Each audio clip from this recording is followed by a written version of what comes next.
प्रणाम सुंदर साथ जी। आप हक श्रीराज जी महाराज विधान के धनी सच्चिदानंद स्वरूप आप श्री प्राणनाथ जी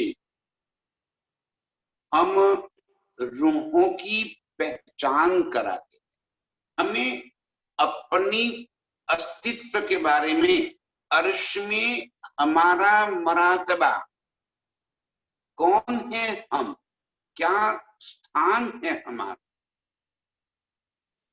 ये बताते हुए कह रहे हैं कि अर्श की जितनी भी चीजें, वो सारी बातें हम रूहों के खिलौने हैं। अर्श की सारी नेमतें, अब जो खेलने की चीज होती है वो खेलने वाले के बराबर कभी नहीं होती। खेलने वाला अलग होता है और उसके खिलौने अलग होते हैं। खिलौनों का दर्जा कभी भी खेलने वाले के बराबर नहीं हो सकता।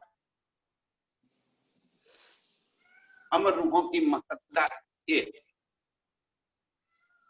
हमें अर्श में प्रीतम ने अपने बराबर कर दिया, हम उनके दिल के टुकड़े।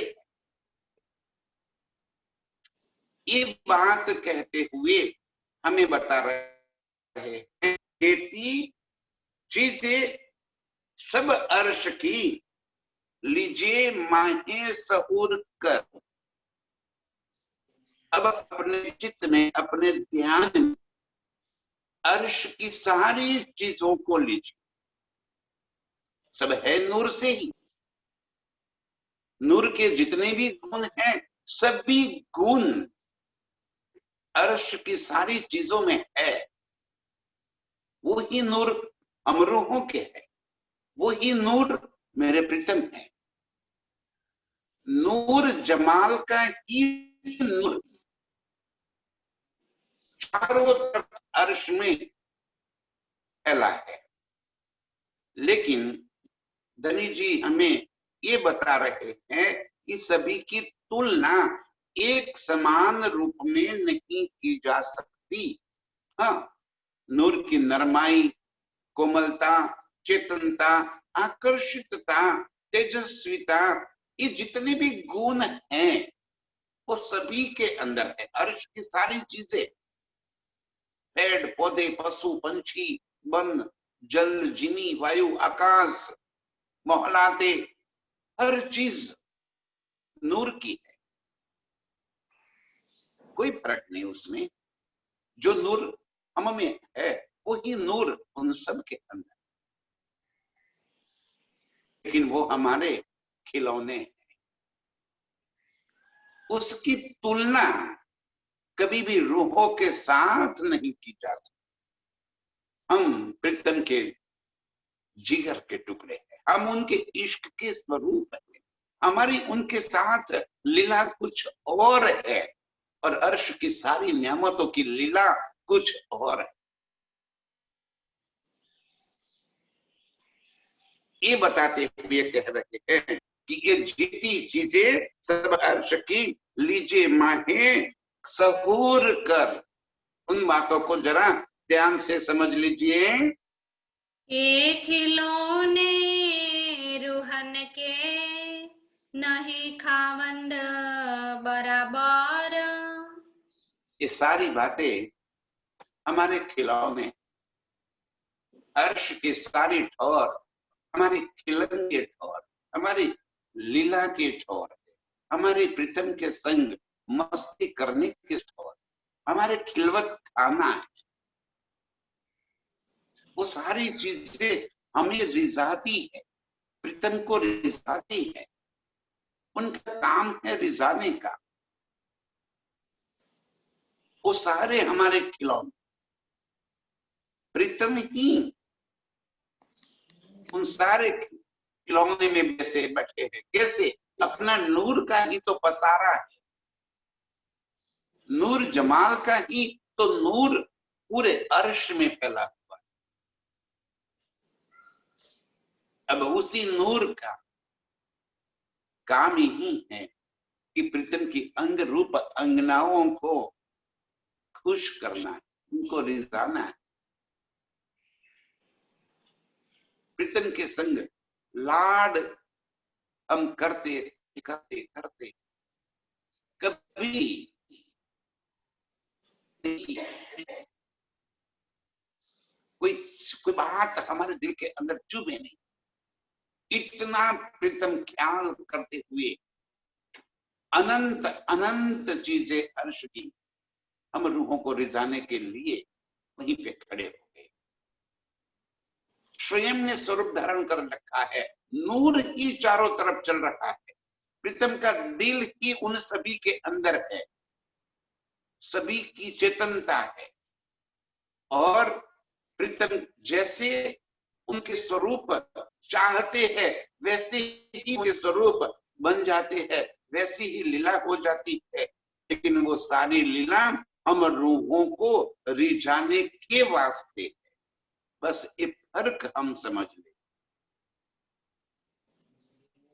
अर्श की कोई भी चीज कमी नहीं है, कोई चीज में कमी है ही नहीं, कोई चीज कम भी नहीं है। यहाँ ये कहने का तात्पर्य नहीं है कि अर्श की चीजों में कोई कमियां है ना, वो सब गुणों से भरी हुई, सब पूर्ण है। लेकिन रूहों की तुलना में वो कभी नहीं आ सकती। कहते हैं एक खिलौने रूहन के नहीं खाबंद बराबर। जो खिलौने हैं वो कभी खेलने वाले के बराबर नहीं हो सकते। अर्श चीज भी लीजे सहूर में, जिन अर्श खावंद हाक। अब प्रीतम फरमा रहे हैं कि अर्श की चीजों को आप जरा चिंतन में लीजिए। उन सारी चीजों के मालिक मेरे प्रीतम। अर्श की सारी प्रकृति, जैसे यहाँ की प्रकृति 5 तत्व से बनी हुई है, जल वायु जिमी आकाश। यहाँ की प्रकृति 5 तत्व उससे बनी हुई है। अर्श में वो 5 तत्व नहीं है। यदि अर्श में यहाँ की जैसे यहाँ पे 5 तत्व है, जल वायु जिमी अग्नि और आकाश। अर्श में भी वही 2 चीजें हैं। अर्श में भी जल है, जमुना जी के अंदर जल ही तो बह रहा है, वही जल फवारों के रूप में चल रहा है, चारों तरफ जल ही जल है। और कौसर भी जल से भरा हुआ है, सागरों भी जल से भरे हुए। तो वो जल इस धरती के ऊपर, इस खेल के अंदर जो जल है, वैसा जल अर्श में नहीं, वो नूरमयी है। तो नूरमयी जल होने की वजह से वो जल भी जैसे मेरे प्रीतम का आदेश है वैसे ही स्वरूप धारण कर लेता है। वो जल यहाँ के जल के यही गुण है कि वो प्रवाहित होता रहता है, या तो भाप में है या तो बर्फ में घन रूप में है। अर्श में जल जैसे हम रूहे चाहे वैसे ही वो स्वरूप बन जाता है। कभी हम जमुना जी के अंदर जिलना करते करते प्रीतम के संग और अधिक मस्ती करते करते ऐसा लग रहा है कि नहीं, अभी और कुछ आनंद करना है। तो जमुना जी के अंदर जल की तरंगे इतनी ऊंची उठती है, और उठती हुई तरंगों को हम कहते कि बस वहीं पे रुक जाओ। तो ये उठी हुई तरंगे वहीं पे रुक जाती है, और उस तरंगों से जुले निकलते हैं, उस जुलों पे हम जुड़ते रहते हैं।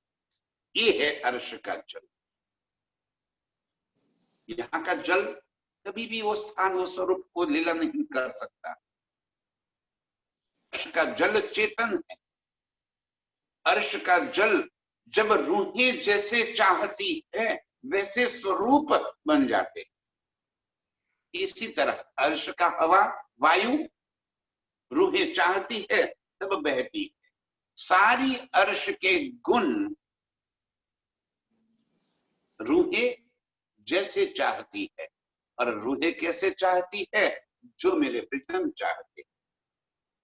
अर्श चीजी भी लीजे सहु में, जिन अर्श खावंद हक। अब कहते हैं, अब अर्श की सारी चीजों को जरा एक बार फिर ध्यान से ले लीजिए, उसको चित्त में ले लीजिए। तो इन सारी चीजों के मालिक मेरे प्रीतम हैं। जैसे मेरे प्रीतम चाहेंगे वैसे ही वो सारी चीजें अपना स्वरूप धारण कर लेती हैं। इन अर्श की एक कंकरी, उड़ावे 14 तबक। और एक अर्श की अखंड की एक कंकरी उड़ावे 14 तबक।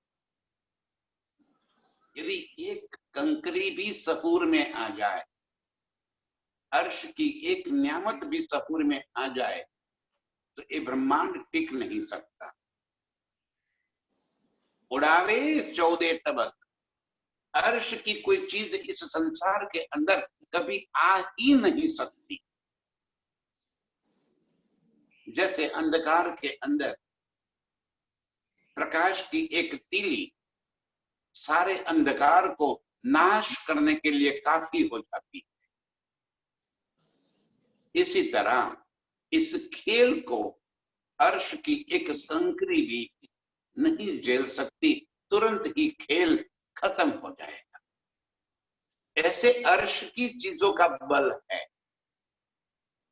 अर्श की वो अखंड न्यामतें, अर्श की वो असल चीजें जो अखंड अविनाशी है, उनके सामने इस संसार कभी भी टिक नहीं सकता। इत बैठ जूठी जिमी में, जूठी अकल जूठी जुबान। अब प्रीतम हमें ये समझा रहे हैं कि हम बैठे हैं खेल के अंदर, झूठ में। यहाँ पे जीनी भी झूठी, ये तन भी झूठा, ये तन की जुबान भी झूठी, और इसकी अक्कल भी झूठी। झूठी माने नाशवान, खेल की। अब ये सारे झूठ के अंदर अर्श की बातें कैसे समा सकती है? इन अर्श की एक कंकरी उड़ावे 14 तबक। परमधाम की एक कंकरी इस संसार को, इस खेल को उड़ाने के लिए काफी है। और ऐसी झूठी जिमी में हम रूहों को लेकर आए। इत बैठ झूठी जिमी में, झूठी अक्ल और झूठी जुबान से। यहाँ की जो भी चीज है सब नाशवान झूठ की झूठ है। और ऐसे झूठ के अंदर अर्श चीज मुकर्रर क्यों हो वही, जो कायम अर्श सुभान।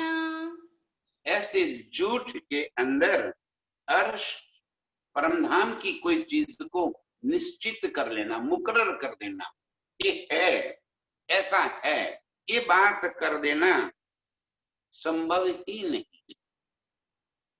ऐसे में प्रीतम के स्वरूप को दिल में भर लेना, अर्श की कोई चीज को दिल में भर लेना संभव नहीं है। प्रीतम यही बता रहे थे। इन ध्यान से सुन, जैसा क्यों कह रहे हैं प्रीतम? हम यहाँ पे इस झूठी जिमी में, झूठी जुबान से, झूठी बुद्धि से, झूठी की अकल से यहाँ पे झूठ में बैठकर सत्य का वर्णन कर रहे हैं। झूठ में बैठे झूठ की जुबान से आज हम प्रीतम के स्वरूप के वर्णन कर रहे हैं। कैसे प्रीतम का स्वरूप है, कैसे प्रीतम के नेत्र है, कैसे उनका पूर्ण स्वरूप है, कैसे उनके गुण है, और अर्श की, परमधाम की सारी चीजें, उसकी हम यहाँ पे बातें करते। धनी जी कह रहे कि अर्श की एक कंकरी उड़ावे 14 तबक। अर्श की एक कंकरी में इतनी ताकत है कि वो पूरे खेल को खत्म कर सकती है, और ऐसी अर्श की बातें हम यहाँ पे झूठे खेल में झूठी जुबान से वर्णन कर रहे हैं। तो कह रहे हैं कि वो अखंड की बातें यहाँ पे निश्चित कैसे हो सकती है, जो कायम अर्श सुभान मेरे प्रीतम जो अखंड अविनाशी है उनके परम धाम का वर्णन इस झूठी जुबान से इस खेल के अंदर कैसे हम निश्चित कर सके कि ऐसा ही मेरे प्रीतम का स्वरूप है, ऐसी अर्श की चीजें है, ऐसे रंग माहौल है, इतने थंब, इतने दीवाले, इतने रंग, इतने गुण। मेरे प्रीतम के श्रृंगार का वर्णन, उनके वस्त्रों का वर्णन, उनके भूखनों का वर्णन। झूठ और अखंड दोनों बहुत अलग चीज है। वो अखंड कभी भी इस खेल के अंदर कोई बता ही नहीं सकता, तो वो आपके हमारे दिमाग में कैसे बसे। जो अर्श की चीजें इस संसार में कभी किसी ने देखी नहीं है, क्योंकि देखते तो तब जब संसार में आती, और आती तो खेल बचता ही नहीं। तीनों बातों को जरा समझिए। एक अर्श की कंकरी उड़ावे 14 तबक, क्यों कहा प्रीतम ने कि अर्श की कंकरी इस संसार को उड़ाने की लिए क्षमता रखती है। ऐसे संसार में इस झूठी जुबान से हम प्रीतम की सूरत को निश्चित कर रहे हैं कि प्रीतम का स्वरूप ऐसा है, प्रीतम के वस्त्र और श्रृंगार ऐसे है, इतने इतने नंग जड़े हुए हैं प्रीतम के गले में, इन इन नंगों के हार, उन हार की शोभा इतनी सुंदर है, उसकी किरणें ऐसी उठ रही है। कैसे हो सकता है? मेरे प्रीतम यही बात कर रहे हैं कि अर्श चीज मुकर्रर क्यों हो वही। ऐसे झूठ के अंदर प्रीतम का स्वरूप निश्चित करना कितना मुश्किल नहीं, नामुमकिन काम है, जो अभी कभी भी यहाँ पे नहीं हो सकता। अर्श चीज नावे न कले, तो क्यों आवे रूह मोराता। इस वास्ते आगे हमारी रूहों की और अर्श की नियामतों की तुलना करके दे दी। ध्यान से सुंदर सा जी, जिनस से जिनस मिले, कहां से कहां प्रीतम बातें के समझाना चाहते हैं। ध्यान से आगे हमें कह दिया कि अर्श की चीजों की तुलना हम रूहों के साथ कभी भी नहीं की जा सकती। यही बात समझाते हुए यहाँ कह रहे हैं कि अर्श चीज न आवे इन अकले। ये तीनों चौपाइयों को एक साथ पकड़ लीजिए। एक, इन अर्श की कंकरी उड़ावे 14 तबक। परमधाम की एक कंकरी भी इस खेल के अंदर नहीं आ सकती, खेल खत्म हो जाएगा। क्यों? कि ये झूठी जीनी है, झूठी जुबा है, झूठी अक्ल है। तो झूठी अक्ल से हम प्रीतम के स्वरूप को कैसे यहाँ पे बयान कर सकते हैं? अब कहते हैं अर्श चीज ना आवे अकले। अर्श की कोई चीज अक्ल में, एक कंकरी भी यहाँ की अक्ल में नहीं बस सकती, तो क्यों आवे हक सूरत। तो प्रीतम का स्वरूप कैसे अक्ल में आ सकता है? अर्श की एक कंकरी नहीं आ सकती, तो प्रीतम का स्वरूप कैसे समझ में आ जाएगा? एक कंकरी की भी यहाँ पे वर्णन करने की, एक कंकरी की भी शोभा को यहाँ दिल में बसाने की इस झूठी जिमी में, झूठे तन की, झूठी अक्ल की क्षमता नहीं है। ऐसे झूठे खेल के अंदर हक सूरत का वर्णन करना, वो किशोर स्वरूप का वर्णन करना, ये मेरे प्रीतम के गजरारे नयनों का वर्णन करता, ये मेरे प्रीतम के जुल्फों की बातें करना, यहाँ पे कैसे संभव? अर्श चीज न आवे अकले, अर्श की कोई चीज यहाँ की अक्कल में नहीं आ सकती, एक कंकरी यहाँ की अक्कल में नहीं आ सकती, तो प्रीतम का स्वरूप यहाँ पे कैसे आ सकता है? जो ये भी न आवे सहुर में, तो क्यों आवे हक सूरत। यदि रूहों की सूरत नहीं आ सकती, तो प्रीतम का स्वरूप कैसे आ सकता है? ध्यान से, अर्श चीज न आवे इन अकले, परमधाम की किसी चीज को यहाँ की अक्कल में वो नहीं आ सकती, तो क्यों आवे रूह मूरत, तो हम रूहों का स्वरूप कैसे आ सकता है? और जब रूहों का स्वरूप भी नहीं आ सकता,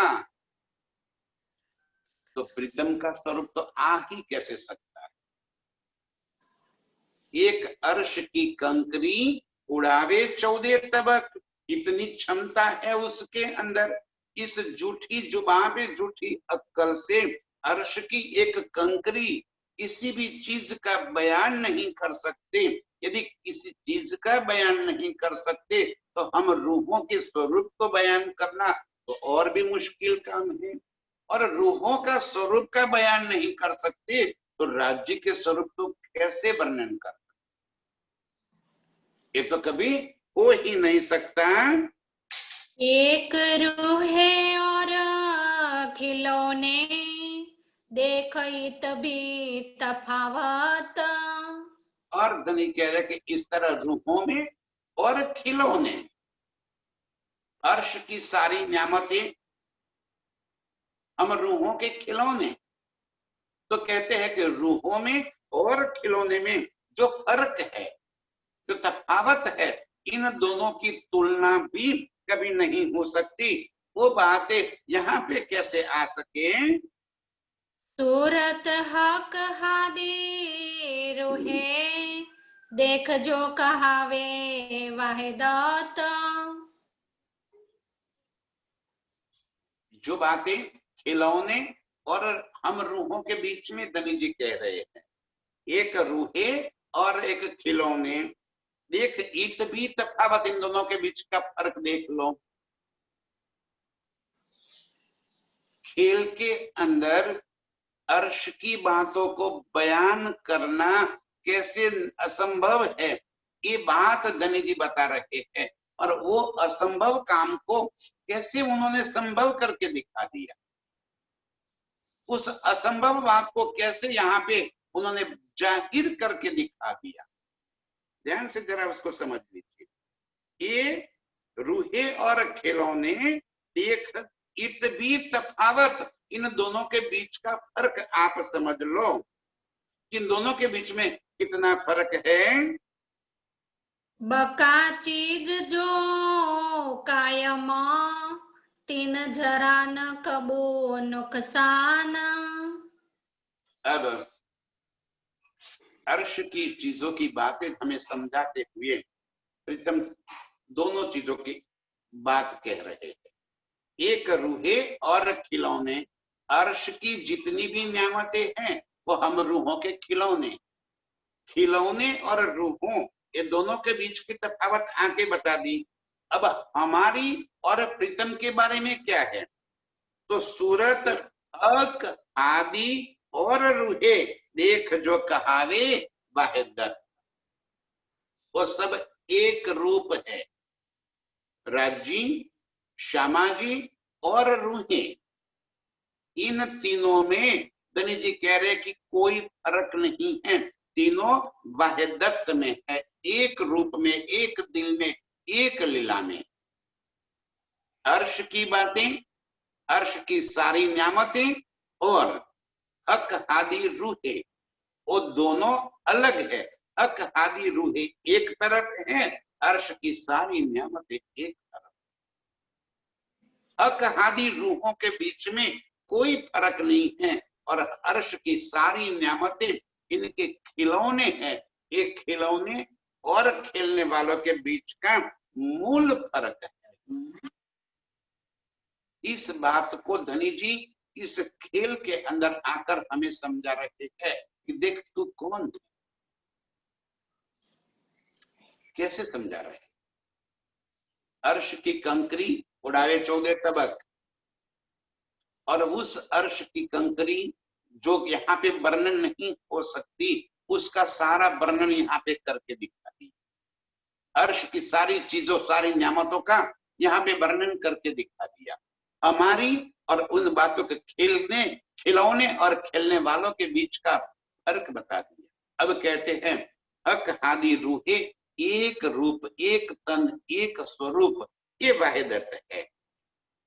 अब बका चीज सब कायम, अर्श में जितनी भी चीजें हैं वो तो सब अखंड और अविनाशी है। इनमें कभी भी किसी भी तरह का कोई नुकसान हो ही नहीं सकती। सारी बातें नूर की तो है, नया पुराना होना, टूटना, फूटना, गिरना, ये तो वहां पे हो ही नहीं सकता। एक पेड़ का पत्ता भी नहीं टूट सकता, न किसी पंछी का एक पैर वहां पे पर वहां के गिर सकता है, एक बाल वहां पे टूट नहीं सकता। सारी चीजें अखंड और अविनाशी। बका चीज जो कायम, तीन जरा न कबू नुकसान, उसको कभी एक जरा सा भी नुकसान नहीं हो सकता। जेती चीज दुने की सो सब फना निदान। और यहाँ पे जो चीजें हैं वो सारी चीजें नाशवान है। दोनों के बीच का फर्क प्रीतम समझा रहे। क्यों समझा रहे? हम कौन है, इस सारी बातों का एक ही नतीजा है कि प्रीतम हमें हम रूहों की वास्तविकता की पहचान कराना चाहते। इसी वास्ते इसको इतना पूरा लंबा फैलाकर सारी बातों का तात्पर्य एक ही निकलता है कि हम रूहों का मरातबा क्या है, हम रूहें क्या है, हमारा स्थान क्या है, हम प्रीतम की अंगरूप अंगना कैसे है, यही बताने के वास्ते यहाँ पे अभी दोनों का तफावत बता दिया कि अर्श के अंदर जितनी भी चीजें हैं वो सारी अखंड और अविनाशी है, कभी भी उनका कोई नाश होता ही नहीं है। और जो खेल के अंदर है उसका कोई कभी चीज अखंड हो नहीं सकती। यहाँ सारी चीजें नाशवान है। खेल और अर्श दोनों के बीच का फर्क प्रीतम बता रहे हैं कि यहाँ की सारी चीजें नाशवान हैं, अर्श की सारी चीजें अखंड है। जेती चीज अर्श में न होए पुरानी कब। अर्श में कभी कोई चीज पुरानी नहीं हो सकती, सब नित्य नवतन, नया नया नया, पल पल नए नए स्वरूप, क्योंकि सारे स्वरूप चित्त चाहे, सारे स्वरूप चेतन, जो चेतन है अविनाशी है, और सबसे बड़ी बात है चित्त चाहा है, तो वो कभी भी पुराना हो ही नहीं सकता। वो स्वयं ही अपने आप इतनी सुंदरता भरे हुए है कि उसमें कभी कोई चीज पुरानी हो ही नहीं सकती। और हम रूहें जैसे चाहती है वैसे ही नित्य नवतन, बस बस किन्हीं नए नए स्वरूप पल पल वो धारण करती ही रहती है। अब नया स्वरूप धारण कर लिया, इसका मतलब हुआ कि पुराना स्वरूप हो गया? नया पुराना हो ही नहीं सकता। कैसे यहाँ की जुबा से ये बात मैं आपको समझाऊं। पल पल नौतन कह दिया हमने, तो पल पल नया बन जाता है तो क्या पुराना होता है ना। वो ही चीज में हमें नए नए सुख, नए नए गुण नजर आते जाते, हम उसी के सुख लेते रहते हैं। अर्श में कभी कोई चीज पुरानी हो ही नहीं सकती। नुकसान जरा न हो वही, ये लीजो सहूर में सब। प्रीतम हमें समझा रहे हैं कि ये बात आप हमेशा चित्त में डाल लीजिए कि अर्श में कभी कोई चीज को नुकसान भी नहीं होता, न कोई चीज कभी पुरानी होती है, न वहां पे वस्त्र पहनने पड़ते हैं, न उतारने पड़ते हैं, न उसको सिलाई करनी पड़ती है, न बुनना पड़ता, न नया बनता है, न पुराना होता है, न कभी किसी चीज में कोई नुकसान होता है। हर चीज जैसी है वैसी ही है। पल पल नौतन, प्रीतम कहते कि बस उसी चीज के अंदर हमें पल पल नयापन नजर आ जाता, चित्त चाहे स्वरूप वहीं पे बन जाता है। ये बात आप लीजियो सहूर कर, अपने चित्त में ये बात बसा लीजिए कि अर्श में कभी कोई चीज पुरानी नहीं होती और अर्श में कभी किसी चीज को नुकसान नहीं होता, जैसा है वैसा ही होते हैं। तो हाकर्ष है कहया, ये 14 तबक जरा ना है।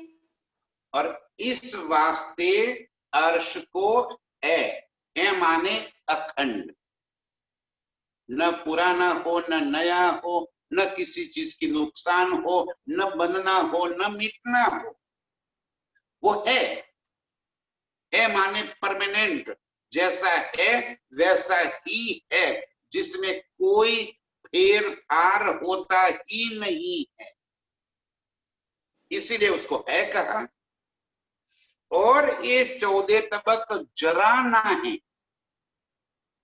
ये 14 लोक के ब्रह्मांड का अस्तित्व जरा माने थोड़ा सा भी नहीं है, क्योंकि ये बनने और मिटने वाला है। जो बनने और मिटने वाला होता है उसका कोई अस्तित्व नहीं होता, वो होता ही नहीं। जैसे कहीं धुआं निकल जाए और धुएं से हमें कई प्रकार की आकृतियां नजर आती है, तो वो आकृतियों का कोई अस्तित्व नहीं होता, बस हवा का झोंका आया, सारी आकृतियां हवा में मिल गई, जिसका कोई अस्तित्व ही नहीं है, उसको है कैसे कहा जा सकता है। ऐसे इस खेल को, इस ब्रह्मांड को, इस 14 लोक को जरा नहीं कह दिया। जरा माने एक रथ रेती के कण के बराबर भी इसका अस्तित्व नहीं है। आगे धनी ने कह दिया कि एक ऐसा है कि उसके 2 टुकड़े भी नहीं हो सकते, कोई अस्तित्व ही न हो जिसका। और अर्श मेरा अखंड और अविनाशी है, परमानेंट है, हमेशा है, जो कभी भी बनना मिटना, पुराना नया, नुकसान होना, ऐसा से सब चीजों से परे है। ये दोनों चीजों का फर्क है, तफावत है। जो नाही सो है को क्या कहे, ताथे आवत न शब्द माहे। अब ये ब्रह्मांड ही अस्तित्वहीन है, तो इस ब्रह्मांड के अंदर हमारा देह है, ये भी अस्तित्वहीन है, ये जुबान है, ये भी अस्तित्वहीन है, यहाँ की अक्ल है वो भी अस्तित्वहीन है। जब ये सारी चीजें नाशवान है, तो ये जो नाशवान है वो अखंड की बातें कैसे कर सकता है।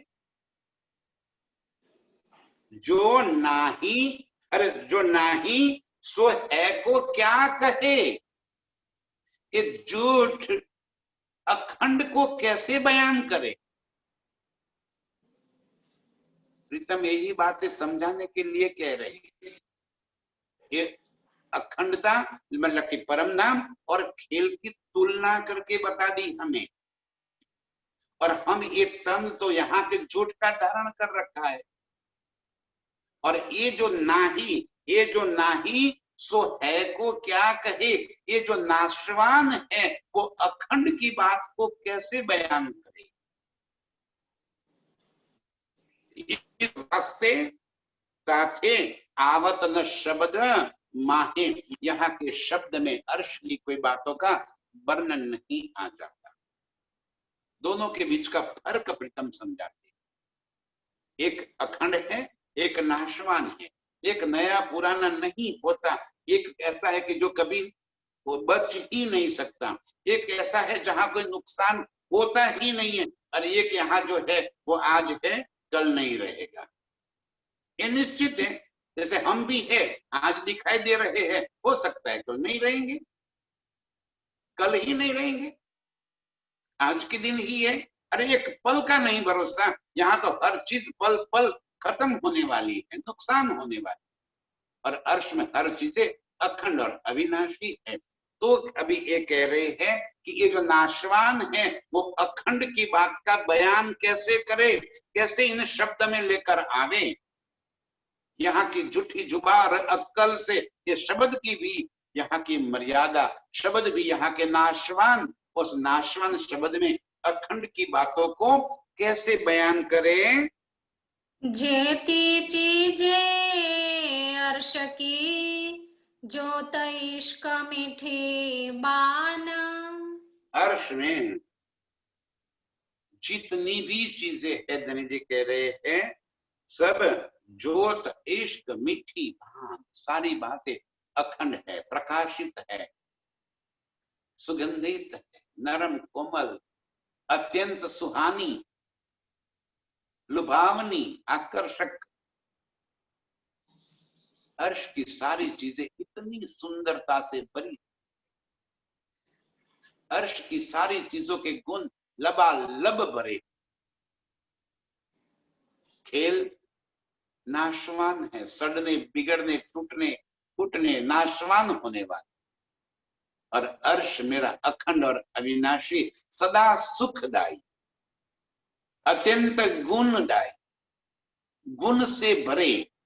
कहते हैं जीती चीजें अर्श की जितनी भी चीजें हैं, जोत इश्क मीठी बान, वो सारी की सारी प्रकाशित है, और उनको मीठी मीठी बातें अर्श के अंदर जो हो रही है।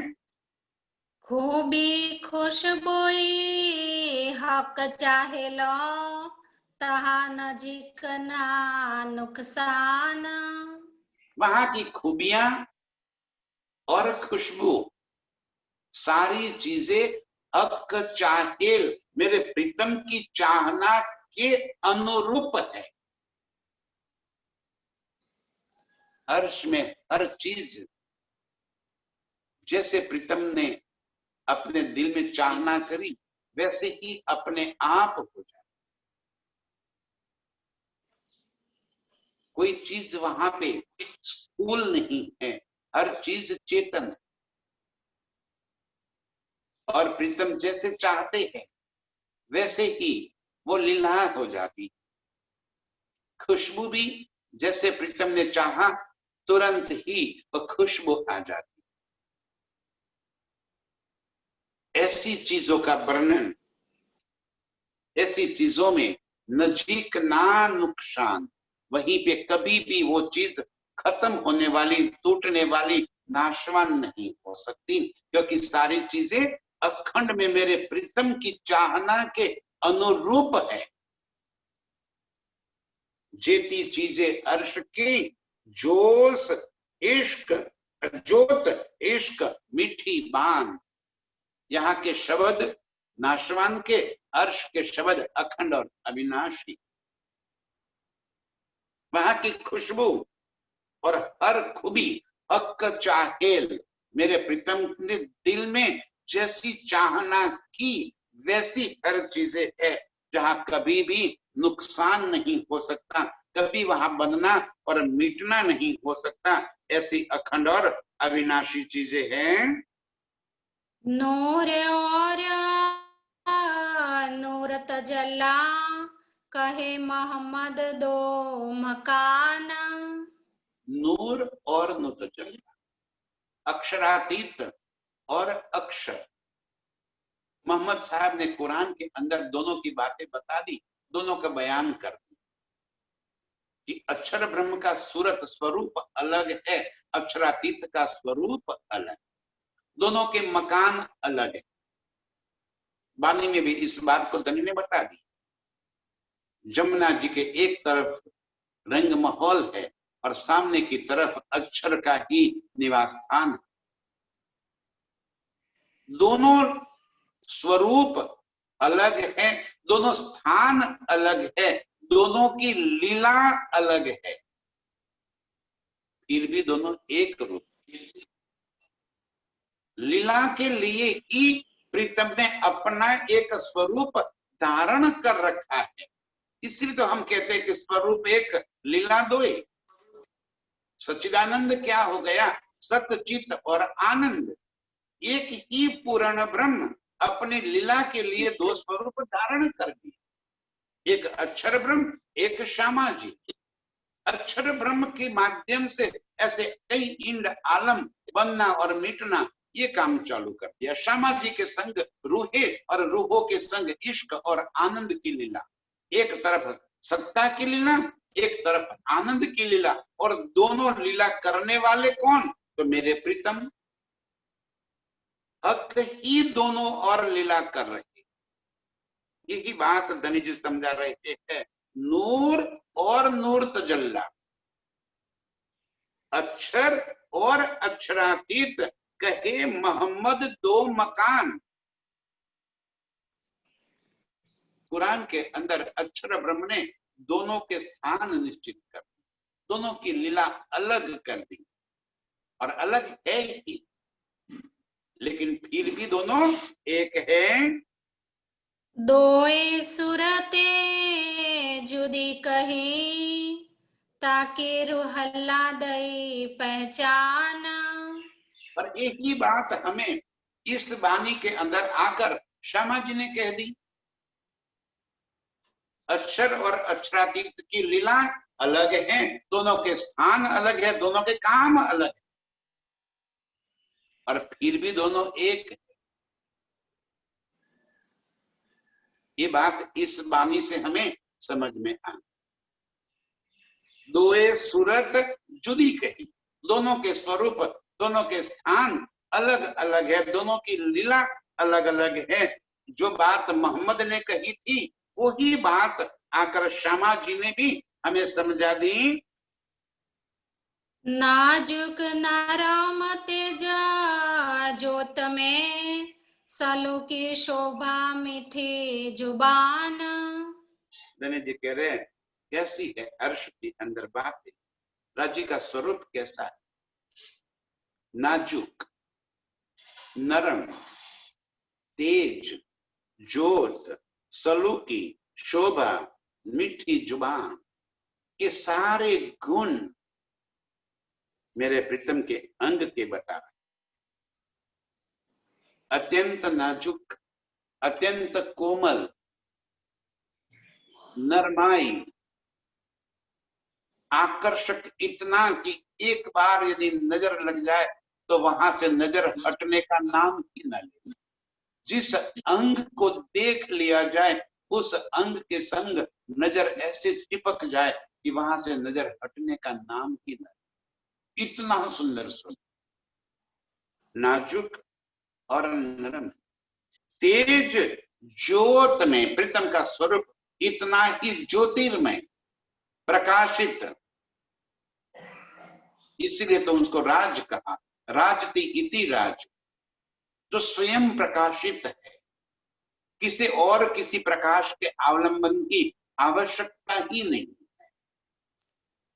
वैसे तेज और प्रकाश में सलूकी, मनमोहक, सलूकी का मतलब है मनमोहक, अत्यंत सुंदर, अंग अंग से जैसे सुंदरता टपक रही,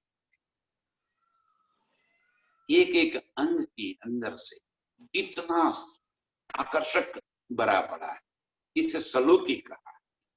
शोभा, मीठी जुबान, अत्यंत स्वरूपवान, और जुबान कैसी मीठी। जब मीठी जुबान से हक हम रूहों के संग मीठी मीठी बातें करते हैं, तब हमें जानते हैं कि प्रीतम की जुबान कितनी मधुर और कितनी मीठी।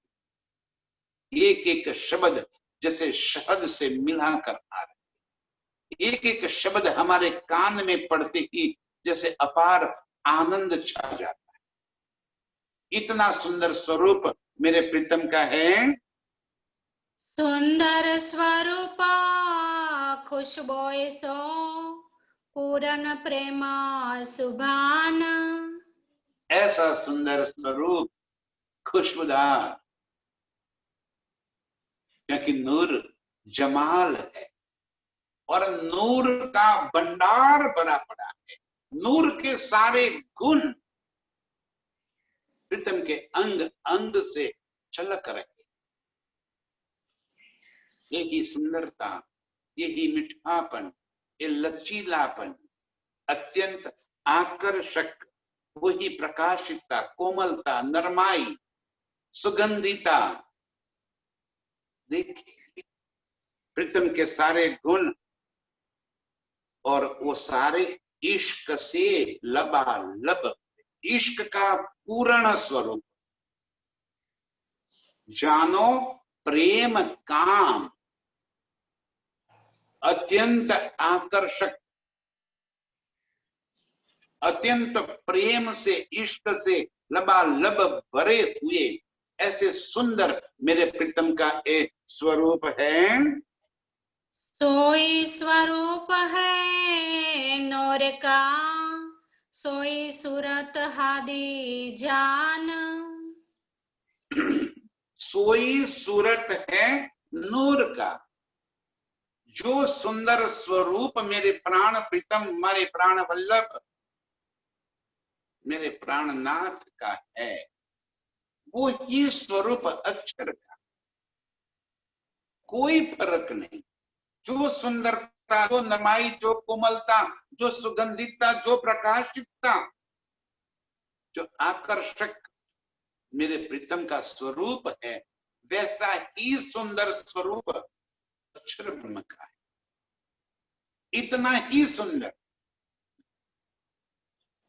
और सोई सूरत हादी जान, और वैसा ही स्वरूप मेरी सुभान श्यामा जी का। खावंद और खिलौने के बीच का फर्क प्रीतम बता रहे, जो आगे चौपाई में बता दिया ना, आज शुरू कर दी कहा से कर दिया। ये चीजें सब अर्श की, लीजिए माहे सहूर कर, एक खिलौने रूहन के नहीं खावंद बराबर। उसी बात का अनुसंधान प्रीतम यहाँ पर लेकर आए। वही बात समझाने के लिए ये सारी बातें समझ आई कि जेती चीजें अर्श की, सो सर सब जिमी आसमान, एक अर्श की कंकरी उड़ावे 14 तबक। अर्श की वो बातें यहाँ पे बताते बताते खेल और अखंडता का फर्क बताते हुए हमें कह रहे हैं, ध्यान से सुंदर साहब जी, मेरे प्रीतम का स्वरूप कैसा? नाजुक नरम तेज ज्योत खुशबू, चंचलाय चंचलता चेतनता, अत्यंत आकर्षितता, ऐसे मेरे प्रीतम का स्वरूप इश्क से लबालब भरा हुआ, वैसा ही स्वरूप नूर का और वैसा ही स्वरूप श्यामा जी का, कोई अंतर नहीं। सच्चिदानंद इसीलिए एक रूप कह दिया। स्वरूप वही, लीला के लिए ही स्वयं प्रीतम ने ही अपने दो स्वरूप धारण किए हुए। दोनों स्वरूप मेरे प्रीतम के ही है, उनके अंदर कोई अंतर नहीं है। यहाँ द्वैत की जिमी में, द्वैत की भूमि में आकर इस सारी लीला को द्वैत भाव से निखार रहे हैं। इसीलिए अक्षर को अलग कर दिया, श्यामा जी को अलग, राज जी अलग, रूहे अलग, जबराइल अलग, अशराफिल अलग, सारे मेरे प्रीतम के दिल के ही स्वरूप है। ध्यान से ये बातें ऐसी बारीक है, ये समझ लीजिए। सुंदर साहब जी राज जी कह रहे हैं कि सोई स्वरूप है नूर का और सोई सूरत आदि जान श्यामा जी और अक्षर ब्रह्म एक ही स्वरूप है।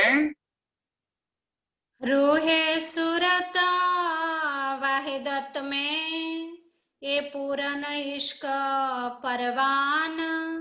और हम रूहे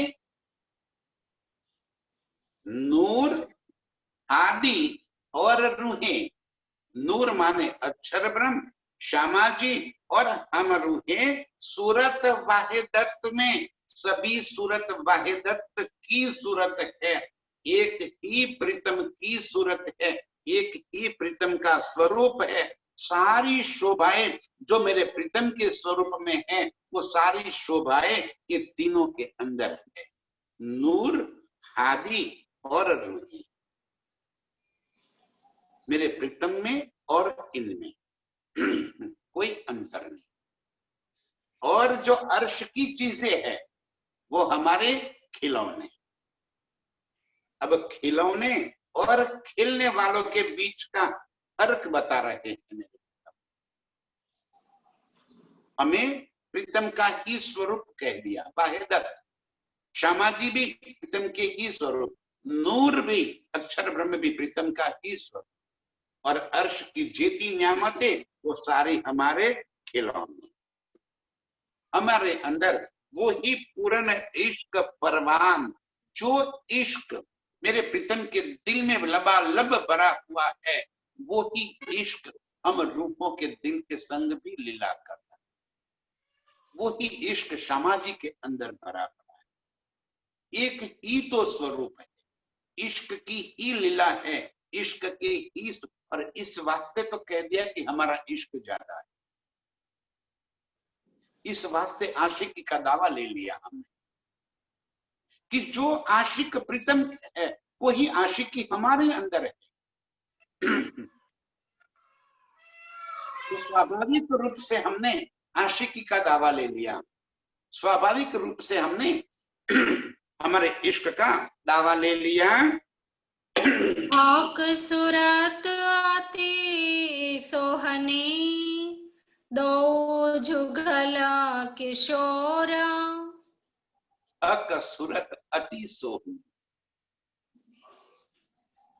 प्रीतम का स्वरूप अत्यंत सुहाना, अत्यंत सुखदायी, अत्यंत सुंदर। इतनी अधिक सुंदरता और आकर्षितता प्रीतम के स्वरूप में भरी पड़ी है कि हम वहां से नजरें ही न हटा सकते। हक सूरत अति सोहनी, सोहनी माने प्यारी, सोहनी माने बहुत दिल को लुभाने वाली, ऐसी हक सूरत सोहनी दो जुगल किशोर। और श्यामा जी की सूरत भी इतनी ही सोहनी, इतनी ही आकर्षक। अब दोनों स्वरूप जब एक संग मिलकर सामने सिंहासन पर बैठ जाते हैं, हम रूहे इस युगल स्वरूप को निरखते निरखते कभी भी तृप्त ही नहीं होते। दिल चाहता है कि उन दोनों स्वरूपों को बस निहारती ही रहूं, नजरें वहां से हटे ही नहीं। चरण से लेकर शीश कमल तक ये सुंदर स्वरूप के दोनों युगल स्वरूप को दिल में बसाते हुए ऐसे पलकों को बंद कर दूं कि ये सूरत कभी दिल से दूर ही ना हो जाए। इतनी सुंदर सोहनी स्वरूप मेरे प्रीतम की और युगल स्वरूप की सुंदरता भरी पड़ी है। गौर मुख अति सुंदर, ललित कोमल अति झोर। गौर मुख अति सुंदर, दोनों युगल किशोर का स्वरूप अत्यंत उज्जवल, गौर किशोर, आकर्षक, कलों की चेतनता,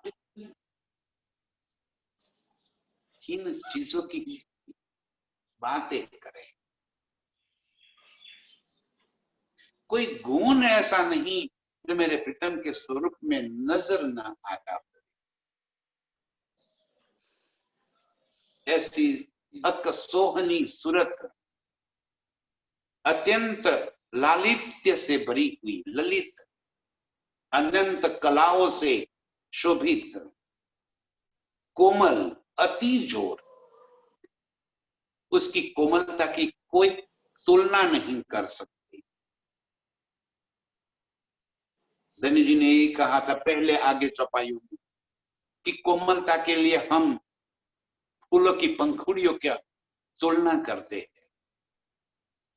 अर्श के मेरे प्रीतम के स्वरूप का, हम रूपों के स्वरूप का, श्यामा जी के स्वरूप की कोमलता को अर्श की पंखड़ियों से भी तुलना नहीं कर सकते।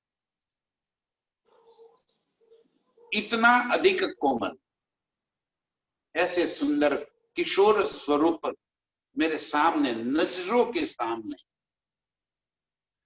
ऐसे पल पल में निहारती रहती हूँ। इतना सुंदर स्वरूप है।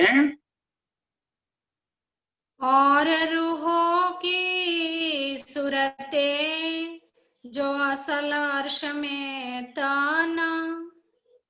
और हम रूहों की सूरत जो अर्श के अंदर है वो भी इतनी ही सुंदर है जितनी सुंदरता मेरे प्रीतम के अंग अंग में भरी है, जितनी सुंदरता श्यामा जी के अंग अंग में भरी है, इतनी ही सुंदरता, कोमलता, नरमाई, चेतनता, सुगंधिता, प्रकाशितता, इतना ही आकर्षक, इतना ही ललितता, लालित्य कलाओं से भरपूर हम रूपों का स्वरूप भी इतना ही सुंदर।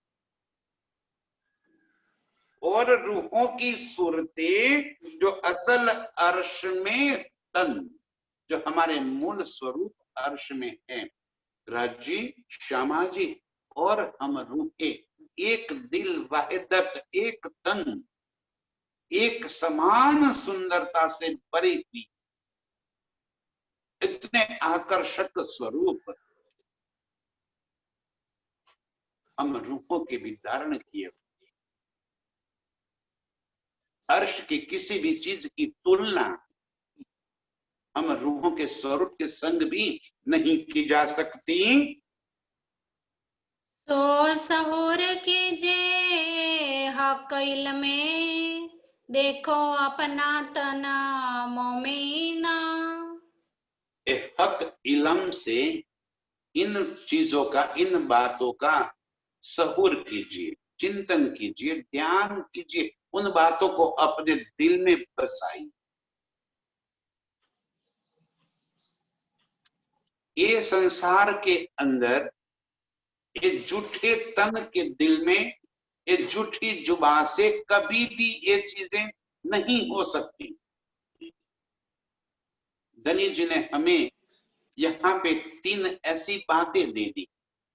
एक, इलम दिया हक का, स्वयं प्रीतम ने अपना इलम दे दिया, और सहूर प्रीतम के हुक्म का सहूर आ गया, उनके हुक्म से, उनकी मेहर से इस इलम को समझने की क्षमता दे दी, और अर्श की रूहों के स्वरूप के संग हमारी सुरता को जोड़ दी। अर्श की रूहों की सुरता इस तन के माध्यम से इस खेल के संग जोड़ दी, दोनों एक रूप कर दिया। तब जाके अब ये हक इलम से हम ये बात को दिल में धारण कर पाएंगे। देखो अपना तन मोमिन, ये मोमिनो अपने स्वरूप को निहार। इस सारी बातों को फैलाकर प्रीतम यहाँ पे देखो एक क्या कहना चाहते, एक अर्श में सारी चीजें अमर रूहों के खिलौने हैं, तो अमर रूहें और अर्श की चीजों की तुलना कभी भी नहीं हो सकती। दूसरी बात, एक खेल जो नाशवान है उसकी और अखंड की तुलना करके इस खेल की वास्तविकता को हमें बता दी कि झूठे खेल के झूठे दिल में, झूठे शब्द में, झूठी जुबान से कभी भी अर्श की बातें आ ही नहीं सकती। और अर्श में हमारे स्वरूप को बता दिया, जैसी हक का स्वरूप, जैसे आदि का स्वरूप, वैसा ही स्वरूप हम रूहों का। वाहिदत में ये तीनों एक रूप, एक दिल, एक लीला, इश्क से लब भरे हुए ये तीनों स्वरूप है। ये है हक इल्म।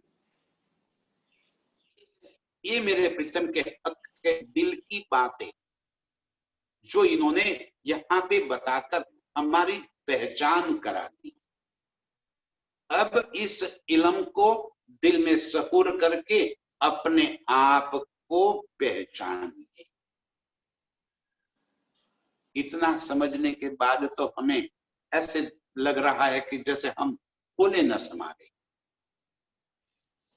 हमारा जो दावा है ब्रह्म सृष्टि का वो और मजबूत होता चला। हक इल्म से ए प्रीतम हमारे पास अपना इल्म लेकर आए। इतना ही नहीं, उनके हुक्म से हमें ये बात समझने की क्षमता भी दे दी और आज हमें अपने स्वरूप की पहचान करा रही है। सो सहूर कीजिए हक इल्म, इस इल्म से ध्यान कर दीजिए। देखो अपना तन मोमिनो, हे मोमिनो अपने स्वरूप को पहचान लीजिए, अपने आप को पहचान लीजिए, अपने स्वरूप को निरखिए, अपने स्वरूप के संग संग श्यामा जी को भी निरखिए, अपने स्वरूप के संग संग प्रीतम को भी निरखिए। तीनों की एक रूपता वाहिदत। इस इल्म से हमें इन सारी चीजों की प्रीतम ने पहचान करा दी। इसी इल्म से अपनी सूरता को अर्श की ओर मोड़ते हुए अपने निज स्वरूप को निहारिए। प्रीतम कह रहे हैं कि हे मेरी रूहें अपने स्वरूप को ध्यान से देखो, कौन हो तुम। इस इल्म के सहूर से अपने स्वरूप को निहारने वाली इन सभी रूहों के चरणों में कोटि प्रणाम। देखो